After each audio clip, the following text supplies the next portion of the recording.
about videos made with Doceri is that we can learn outside the classroom.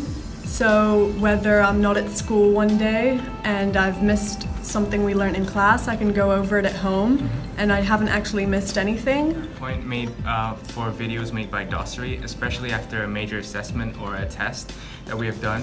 Students can look at their own separate videos made by Doceri and view their own contents and sections in which they have struggled. Something I enjoyed about using Doceri in lessons was that our teacher taught us how to use the app ourselves, and we were able to make videos for each other. Whether it was topics we were struggling with or topics we were good at, we could teach each other.